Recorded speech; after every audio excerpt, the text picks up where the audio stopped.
as the title says, my goal will be to give kind of a slightly funny description of how you arrive at the category of matrix factorizations, and then to kind of give an application of that to understanding their Hochschild invariance in a slightly pretty way. So here's the pre-starting point. This is going to be kind of a motivation for the way we're going to think about more complicated things in a little bit. So let's start with a vector space or a chain complex V.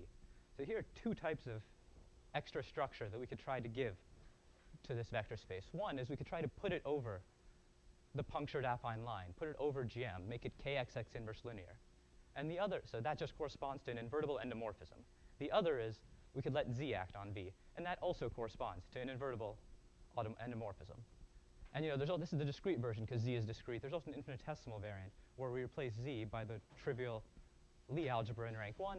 And so putting something over the line is the same as making this trivial Lie algebra, or better yet, its formal group, GA hat, act on the complex. And an interesting observation, which is why I like to call this a duality, is that these two GAs are linearly dual. They're dual lines. So for instance, this phenomenon, this description is actually familiar to some people in a much more complicated context where you have this description, for instance, if you think about Higgs bundles or Higgs sheaves, as on the one hand, they're linear over functions on the cotangent bundle, there's also this other description, this nonlinear description, as things acted on by the tangent group gadget. But OK, so this is some sort of duality. And what I'm going to do now is describe how matrix factorizations can be regarded as kind of a categorification of this construction. So starting point, actual starting point. So what's matrix factorizations all about? What are we trying to do? This is the Landau-Ginzburg B model, or in other words, non-commutative singularity theory. OK? So what's this non-commutative mumbo-jumbo? So classically, if you're interested in a smooth variety, the non-commutative viewpoint is to attach to it some category, more precisely some k-linear, idempotent, complete, nice DG category. But for a smooth variety, it's just perfect complexes. So in order to do singularity theory of a map from a variety to A1 in this setting, you have to first kind of convince yourself that there's a good analog of a map from a smooth variety to A1 in this non-commutative setting. And well, so here, to kind of answer the question of what is that, we have this observation of Constantine Telemon. So if we have a category C, in particular this one, perfect complexes on M, making it linear over KXX inverse, there's a space of ways of doing this, and you can compute that space. It's discrete, and it turns out to be just identified with the invertible global functions on M, the maps to GM. And then you do another computation, and you see that giving one of these things is the same as giving this very categorical data of an action of the circle viewed as BZ, like it's just a homotopy type on C. And so just to kind of spell out a tiny bit how to think about this, so roughly giving an action of BZ on a category, it's in particular giving an action of Z, giving like an action of Z on each object. So an action, like a map from Z to each endomorphism algebra. And then they have to satisfy some coherences, it has to be compatible with a composition in some way. But roughly, you can think of this as giving an automorphism of every object of the category. All right. So we got our smooth variety. We have a category associated to it. And to an invertible function, we got a circle action.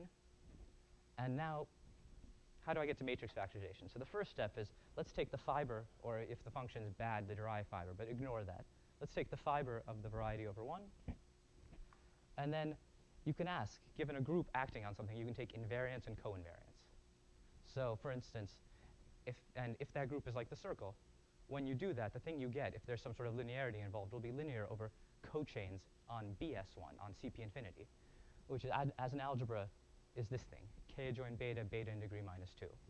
So let's talk a little bit about this invariance side. OK? So roughly, in terms of what I was saying before, if I was thinking of BZ acting on a category as for every object X in my category, I have a map from Z into the endomorphisms of X. In this case, it's n goes to f to the n. So lifting it to invariance is going to be roughly equivalent, and in this case literally equivalent, to giving a trivialization of this action. So in other words, a homotopy, or a trivialization between f and 1. And that's pretty much the same thing as lifting a perfect complex on M to a coherent complex on M1. So that's actually a plausible looking statement. And this gives you all sorts of other things. Like if you have the inclusion from the invariant category to C and two objects, you can ask, how do you compute the mapping space here? Well, you compute the mapping space between the images, and these trivializations kind of mean that that mapping space will itself have an action of the circle, and you take invariance. And if you trace through, that works out to a certain very standard resolution, like what's called the bar resolution, for computing HOMs in the category of modules on a fiber in terms of HOMs of the push forwards. This functor from invariance to complexes here is push forward along the inclusion. All right. So this is kind of an abstract nonsense construction, but in this case, if one traces through, you can make sense of that pretty concretely. So if I have a category that's linear over k join beta, there's a construction I can do. I can invert beta. And in the case of the circle, kind of this composite construction, that's supposed to be a definition of C Tate as CS1 tensor blah, blah, blah. This is called the Tate construction. It's kind of like the quotient of the invariance by the covariance. And in this case, it's literally the quotient of the invariance by the covariance, the category of singularities. So from this circle action on the category, performing purely algebraic constructions, we've gotten a 2-periodic DG category. So linear over that is the same as 2-periodic or Z mod 2 graded. And in this case, as it's well known, that this has a certain explicit model in terms of matrix factorizations. So these are 2-periodic complexes with maps back and forth, factorizing F. So we finally made contact with this point in the title. OK? And so you can ask, after I've done all this, great, I just recovered a definition that we already had. What in the world can this possibly be good for? And that's a very legitimate question. So to answer that question, I'm going to, yeah. No, not necessarily. Right, so this definition has to be severely modified in the non-affine case. But the point is there does exist a definition. Like, for instance, you can take this very large, like the Positelski definition, and take compact objects. But that is something involved that is visibly 2-periodic, and that relates to this structure. And I guess I should say, if I started with a non-smooth thing and coherent complexes, for instance, you also get something 2-periodic and well-defined. And that's like Positelski's relative category of singularities. OK? So kind of the goal of this talk is to relate this very categorical stuff, the non-commutative singularity theory, to kind of more classical, less categorical objects. So for instance, in previous days of talk, we've heard about the Frobenius algebra associated to a singularity, at least to a nice singularity.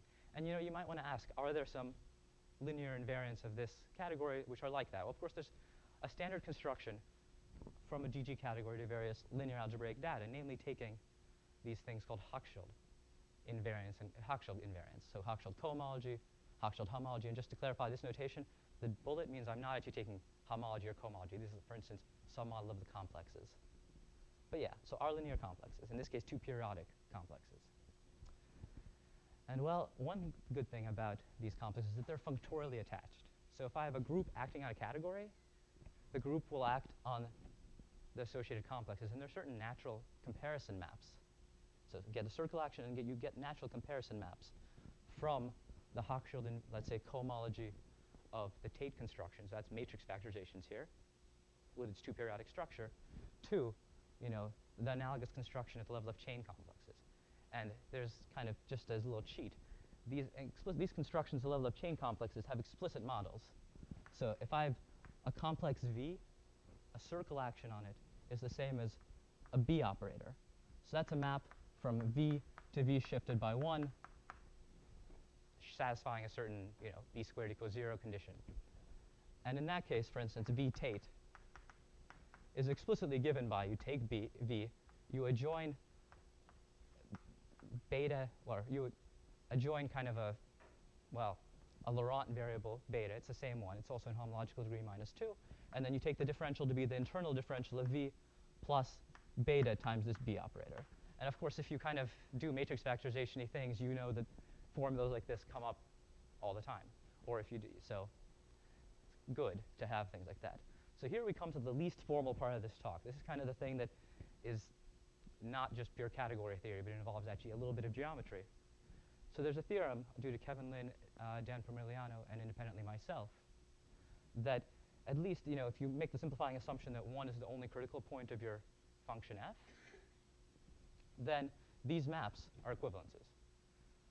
So in other words, you can understand, at least what I say here is the underlying complex of the category of matrix factorizations in terms of some algebraic construction. Of course, in order to actually get a handle on it, you have to understand this B operator in this case. And we'll come back to that. All right, so one problem with what I said just now is of complexes, right? If I mentioned the word like Frobenius manifold earlier, and that involves all sorts of multiplicative and extra structure on a complex. And so a wonderful thing is, of course, that the Hochschild invariants have all sorts of rich extra structure. So under reasonable hypotheses, for instance, you can feed them into the machine that Dan Fried was talking about yesterday or 2 days ago, whenever. And you, for instance, get that the Hochschild homology and cohomology are the values assigned to a circle in some theory. And in particular, that means that you can do that sort of generalized pair of pants product that he was describing. Here's my flattened pair of pants. And you get an algebra structure on this Hochschild complex. But it's not just an algebra structure. As he was saying, it's what's called an E2 algebra structure. It's exactly the thing that's encoded by all of these diagrams as I move the circles, allow them to glue into each other. But it's one of these things. And there's a certain other structure on the Hochschild homology complex, which is kind of familiar to people who work in this stuff. It's a framed E2 module over the E2 algebra.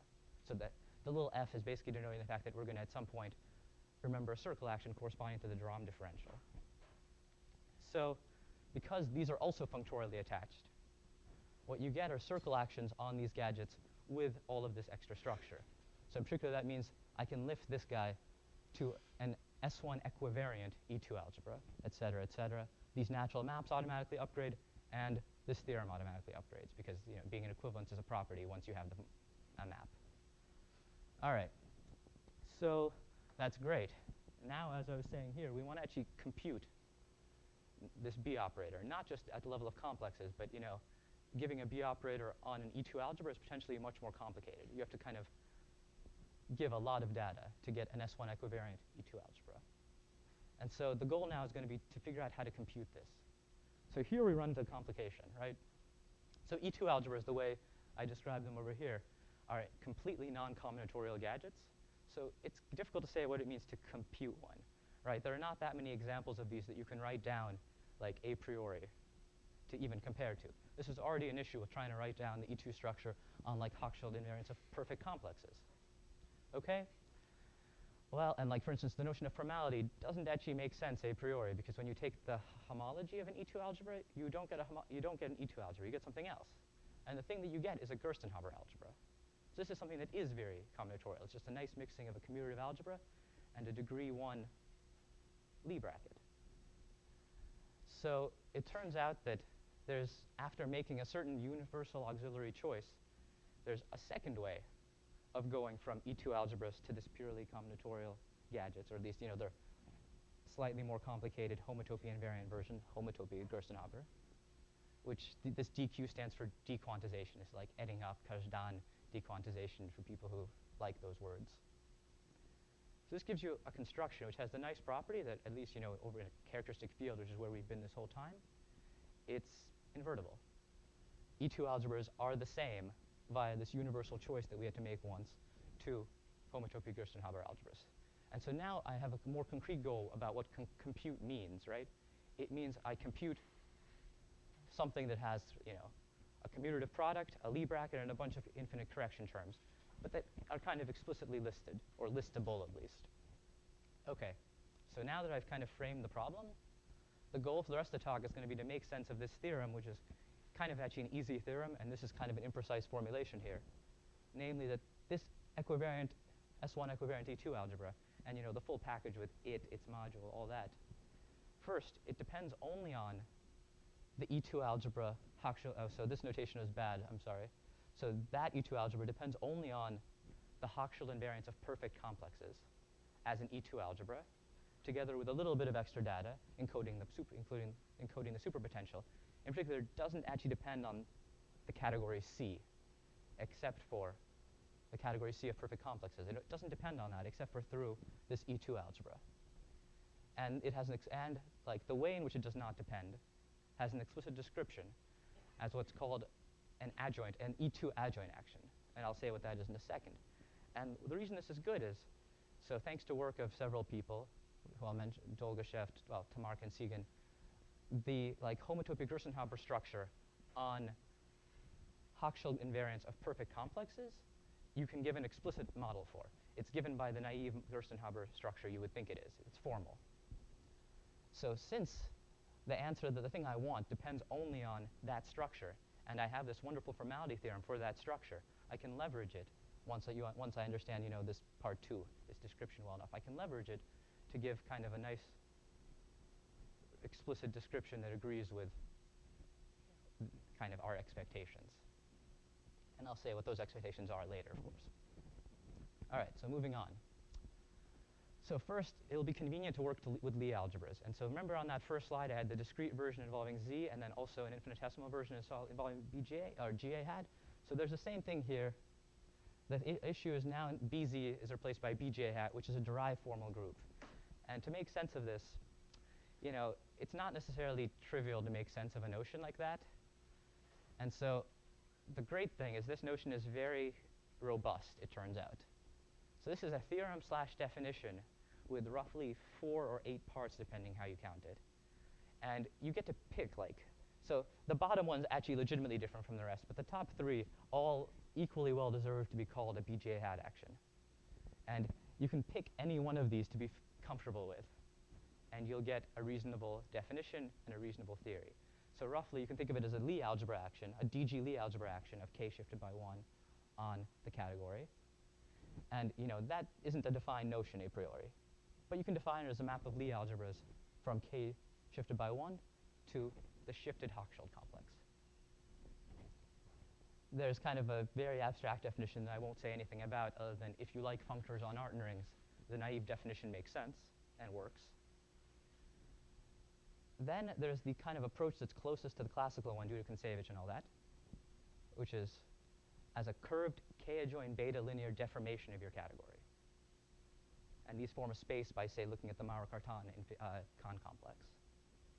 And finally, there's the claim that this is equivalent to, in general, maps of E2 algebras from k-adjoint x to Hochschild cohomology. So for instance, that thing here, the reason it's so simple is just because this Hochschild cohomology in that case lives in negative degrees and maps from homologically negative degrees, cohomologically positive.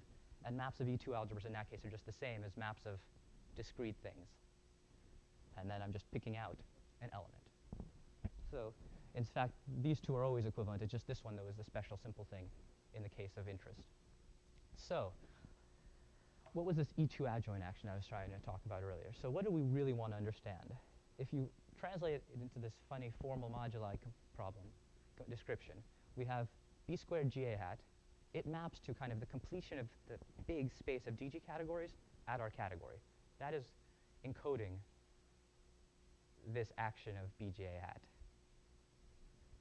Then to a DG category, I can associate an E2 algebra, and to that a Lie algebra. And so for instance, if I want to understand the action of BGA hat on the Lie algebra underlying Hochschild cochains shifted by 1, I want to understand this composite map. If I want to understand the action of the Lie algebra, of the formal group on the E2 algebra of Hochschild cochains, I want to understand this composite map. And the first observation is this is the only place that depended on our superpotential. So I can split up this question into 2 halves. And so the first bit at the level of tangent DG Lie algebras is just a map like that. And if you recall what our Hochschild complex looks like, this is pretty obvious what it is in that case. Yeah?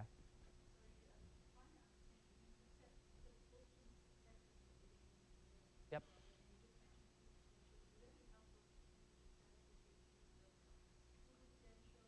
So in this case, yeah.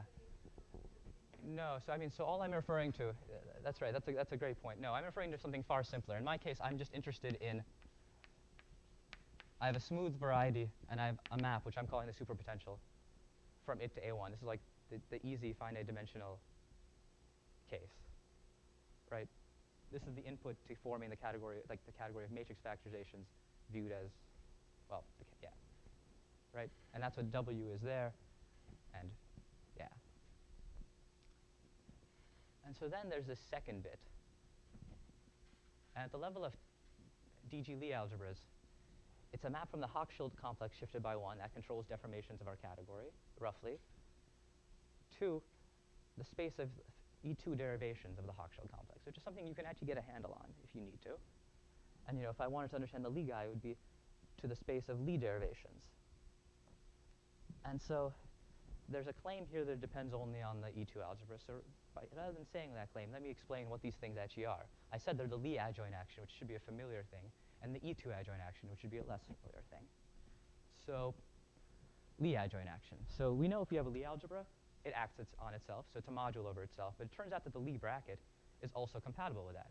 So you have a natural lift of any Lie algebra to a Lie algebra in Lie modules over itself. For an associative algebra, that's false. An associative algebra is a module over itself, but it's not an algebra in modules over itself. But you can fix that by passing to its underlying Lie algebra, by a commutator, and then it works again. So it turns out that this second thing generalizes to En algebras for all n. So first there's observation that if you start with a Lie algebra, with an E2 algebra, let's say, this is n equals 2, then you shifted by n minus 1, so here by 1, and you get a Lie algebra. The claim is, which for instance you can see in some models with explicit formulas and conceptually in other models, that it lifts to kind of an adjoint action algebra. Not only can you make A into a Lie module over A shifted by 1, which is, at the level of underlying things, just the adjoint action for Lie algebras, you can then make it into an E2 algebra in these things. And there's also analogous explicit constructions of these type for Gerstenhaber algebras, where you just write down the naive formula and check that the Lie bracket is compatible with other structure. For homotopic Gerstenhaber algebras with some more work, and you can check that these operations for E2 algebras versus this and that are compatible in a certain precise sense under the operations of taking homology groups and of this funny dequantization functor. So now we can leverage the formality result of Dolgushev, Tsigan, and Tamarkin, which says that, as a homotopic Gerstenhaber algebra, this input that we had is the same as just polyvector fields with its Schouten bracket, wedge, and all that good stuff. And what that tells you when you trace through is that as, I guess the easiest way to say it is the B operator as an E2 algebra, or more precisely as a homotopic Gerstenhaber algebra, on this thing that encodes the circle action on this Hochschild complex is just given by the Lie bracket with W, which is, on the Gerstenhaber gadget, contraction with GW. And when you plug that into this formula I was writing here, you get a description of this type, that as a homotopic Gerstenhaber algebra, there exists a quasi-isomorphism between the Hochschild cohomology, two-periodic of matrix factorizations, and kind of the explicit model that you would expect. Namely, you give this funny two-periodic version of polyvector fields, the differential given by contracting with GW, and then the product and the bracket and all that are induced from the standard structures that we know and love, that we know preserve this operation. All right, that's it.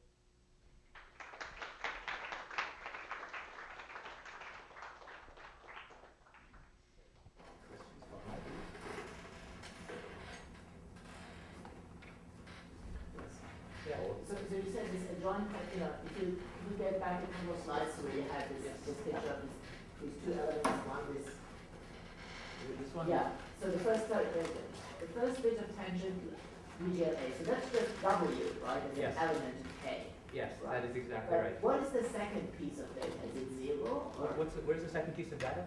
from the geometry, I mean. The second, there's two bits of data from geometry, right? There's this, and there's the E2 algebra of Hochschild invariance and perfect complexes. Yes. So, are you asking about one of these maps? Is this 0 or? Is what 0? Nothing here is 0. Are you asking about? I mean, if I start with some superpotential W, Yeah. right? I get these two data. I mean, this is the only thing that depended on W, right? Okay. And what? Oh, but A is HHC here. Yes, I understand. Okay. But point is this was all universally dependent only on HHC, not on the superpotential. So I can't vary it, right? I mean, you can change M to something else. Thank you. I hope that answered your question. More questions?